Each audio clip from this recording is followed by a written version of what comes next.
Caught Offside with Andrew Gunling and JJ Devaney. Oh, yes. Caught Offside from the Upper West Side of Manhattan. Andrew Gunling and JJ Devaney. What's up, brother? Hey, how are you? Good. Very good.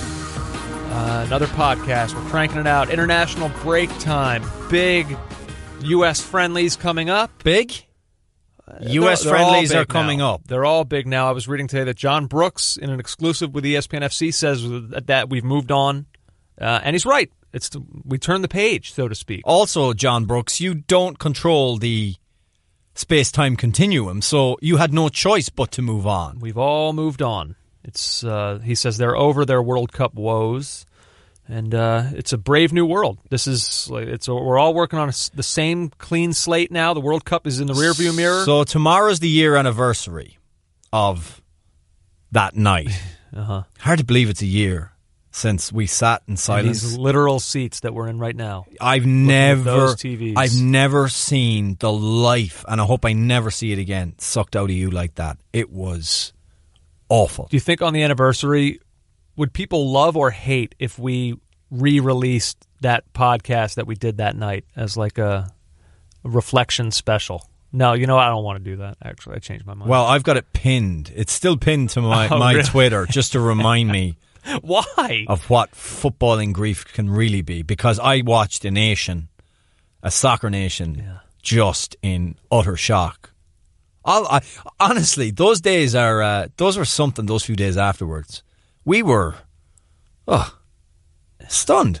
And people I met were genuinely stunned. Just wandering through the woods. Yeah, like we didn't know. How are you going to mark tomorrow then? You just going to ignore it? I'll celebrate privately. That's as much as I'm willing to say. Commemorate, not celebrate. We'll talk with Jeff Carlisle in mere moments. He's headed to Tampa for the upcoming friendly on Thursday, where the U.S. will take on Colombia. And they've brought some people back, well, as we talked about last week. But now we'll talk about it with Jeff in a few minutes, because some of our tweeters did not enjoy hearing you and I express any kind of acceptance with Michael Bradley. Any kind of warmth toward him as a human being. You've always said that there's a segment of American fans out there, a fairly sizable segment, that wanted blood after that happened. We public executions. We heard it from some people after we had Bruce Arena on. People were mad that we even dignified him with the airtime. Unbelievable. Was shocking, I thought, but okay. And now we've said forever that Michael Bradley and Josie Altidore spark some kind of feeling in people that you don't get with another player. Michael Bradley probably more so than Josie, and he's back. So I'll be very curious to see where Jeff stands on the issue, if he believes it's time to move on from guys like Bradley, or if he kind of is with us and thinks that it's okay for these friendlies for Bradley to be worked back in and given a chance to kind of maybe re-earn some good faith. So we'll talk with Jeff in just a moment. Before that, though, we'll also talk some MLS with him, and we're getting into the final days here of the regular season. Which is good. Yeah, I agree. Because I do feel it's a long, long season when you have playoffs. And I'd like to get to the playoffs quicker. Yeah, and we're almost there. The unbalanced schedule, some teams have played 31 games, some have played 32. DC United have only played 30. So they actually have 2 games at hand, which is crucial because they sit 7th right now behind Montreal by just 2 points. So those 2 games at hand could mean everything. But I think they're delighted to be in that position considering where they were when Wayne Rooney arrived. Definitely. So before we get to Jeff and talk a little bit about some of this with him, as we get to these final couple games here, I mean, what stands out to you heading down the stretch? You do, my friend. Oh. You do. That's very nice. Allow me to give you props. First, I think that you're an intelligent man. You're also a good-looking man, and I like that shirt you're wearing. A plain green shirt. It's a button-down. That's usually what I wear. Better than some of what you've worn in the past. But my main point is to congratulate you early on in looking at what LAFC were doing and kind of going out and putting your neck on the line a little bit. You called it at the start of the season, and you were right. LAFC are in the playoffs with some comfort. Now, I know Saturday's 3-0 victory over the Colorado Rapids, who, by the way, I don't know what's going on there, but they're awful. Colorado. Yeah. Yeah, I know. That's for another podcast. Yeah. But LAFC, second to last right now in the West. It's sad. Yeah. And we've talked a lot about them in the past. Anyway, let's not talk about them now. LAFC clinched a playoff berth. 3 games left on the regular season schedule. That's pretty impressive. Andrew, they're only the 4th MLS team to reach the postseason in its first year. That to me is very, very interesting. Now, I know Atlanta United started a trend with their introduction of, how shall we put it, aggressive recruitment as a new MLS side, but Bob Bradley and co. have done a really solid job themselves. This team, as a team that's kicked a football, did not exist last year. And they've come into the league, and honestly, especially early on, I really enjoyed watching them play. Now, they obviously want to get that first round bye, and SKC are probably going to have something to say about that. But they should manage it, and you don't want to get them in the playoffs. And you made bold predictions, so now I'll make a bold prediction. I think they're going to win it all. Wow. Yep. Before you even know the matchups. Before I even know the matchups. Oh, wow. That is bold. I looked at the team, though. I mean, I'm not watching MLS long enough to really, know what expansion or first-time MLS teams did in the league. But if you look at a team that's got Rossi, Diamande, Carlos Vela as your front three, and then you've got Lee Wynn, Benny Feilhaber in the midfield behind it, and a decently solid defence with Walker Zimmerman, Beta Shore, guys like that. That's very strong. And why can't they win it? To quote someone from a baseball team many moons ago, why not them? I think you're right.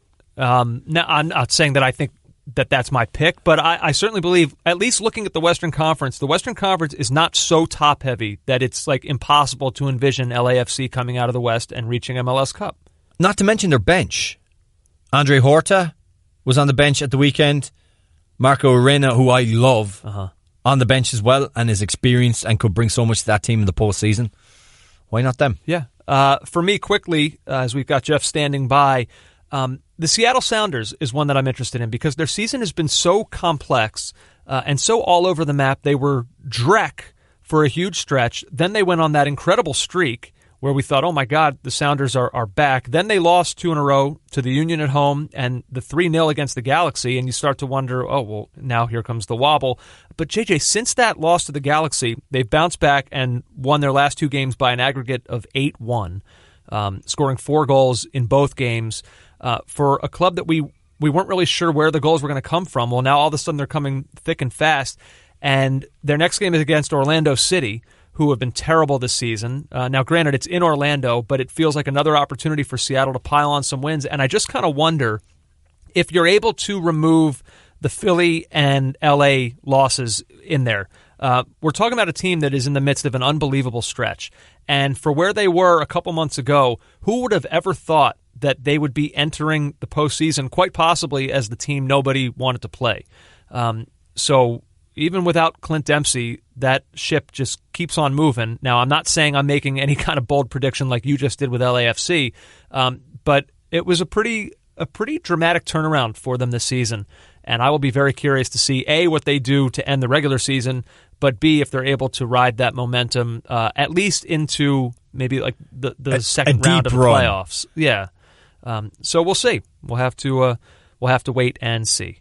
All right, we go now to our man for all things American related, whether it be the U.S. men, women, MLS, so on and so forth. A man for all seasons. That's right. And the season right now is the fall, and it is Jeff Carlisle who joins us here on Caught Offside. This is the most awkward segue. How are you, Jeff? I'm doing well, guys. How are you? We're good. We started a little bit with MLS, but before we get into that with you, the U.S. men are kind of always on the forefront of our mind as they are in what I referred to last week as kind of the soccer version of the process.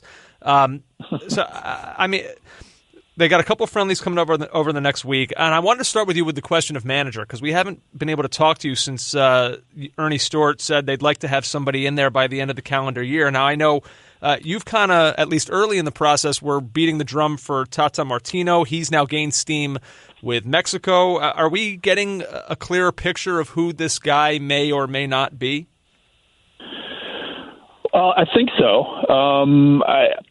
There is a general sense out there that this is Greg Berhalter's job to lose. Now, whether Ernie Stewart ultimately goes out and does that, we'll see what happens. I can confirm the reports that have been out there that they've started interviewing people.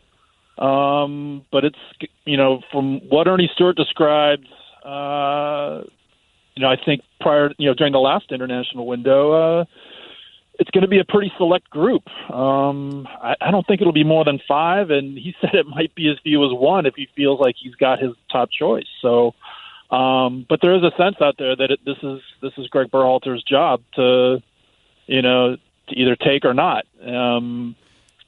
Jeff, and I think the reason. Oh, go ahead. I'm sorry. Sorry to cut across you there, but Jeff, Grant Wall tweeted out that the GM Ernie Stewart says he wants a coach whose style would be aggressive and in your face. Now, I'm not 100% sure what that means, apart from some kind of like management speak. But does Berhalter fit that bill?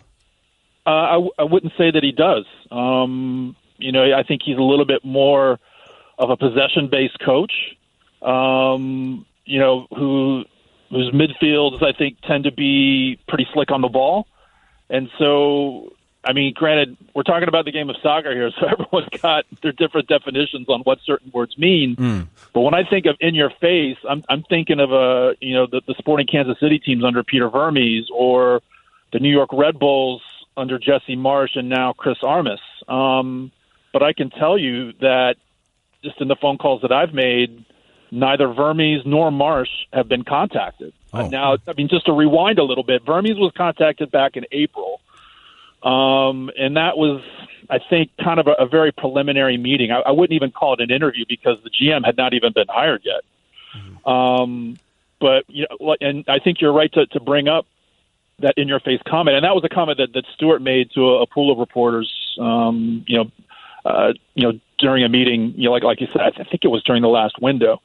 And so I think there's some confusion as to exactly what that means. Does that mean just being on the front foot and having the ball? Right.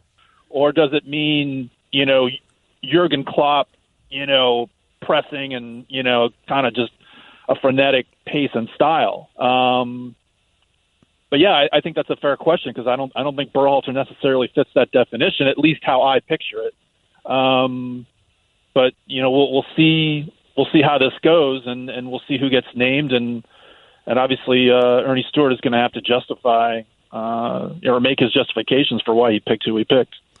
Jeff, in terms of personnel, these upcoming friendlies against Colombia and Peru have turned out to actually be quite interesting because they have welcomed a couple of veterans back into the fold, specifically in Michael Bradley and Brad Guzan. Now, last week on the podcast, when we looked at the rosters, JJ and I talked specifically about Bradley, who, of course, is the primary lightning rod of all American players right now.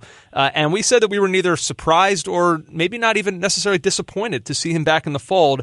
And then I went on Twitter the next day and saw just like an unprecedented level of blowback for what I thought were kind of benign comments to just like reprove the idea of how electric Bradley is. Where do you stand on him coming back into this fold for the U.S.? Yeah, there's nothing benign when the subject is Michael Bradley, which is kind of stunning when you think like 8 years ago in South Africa. He was just this linchpin, and just no one would say a bad word about the guy. And then even when I think about the Snow Classico, the way he played that night, in the snow in Denver, it was, everyone just singing his praises. And, and then I think the 2014 World Cup changed all that. Fast forwarding, I don't have a problem with it. I really don't. Oh boy. I think it's a little Jeff. bit disappointing. I know. Farewell to your timeline. Yeah. My Twitter timeline is I think when I did a reaction when the roster came out, and I basically said the same thing. I said that I have no problem with Bradley being back in there. Now, that doesn't mean I want him starting in Qatar, assuming the U.S. qualifies. And we have to really put that qualifier in there now. If he's still a huge part of the squad in 2022, then something has gone seriously wrong. I think I would like to see his role reduced even for the Gold Cup if it comes to that. If he's named to that squad, I mean, I would want to see him as kind of a spot starter mentor. And I know people like to really downplay the whole mentoring thing. But Weston McKennie and Tyler Adams and Christian Pulisic, yeah, they're playing in great leagues. And at least in Adams' case, it's presumed that he's going to be playing in the Bundesliga sooner rather than later. But these guys are 20, and I think there's still a lot for them to learn, and I think even they would tell you that there's still a lot to learn. And I think having Michael Bradley around I think that's an incredible asset and an incredible soccer brain to try to pick.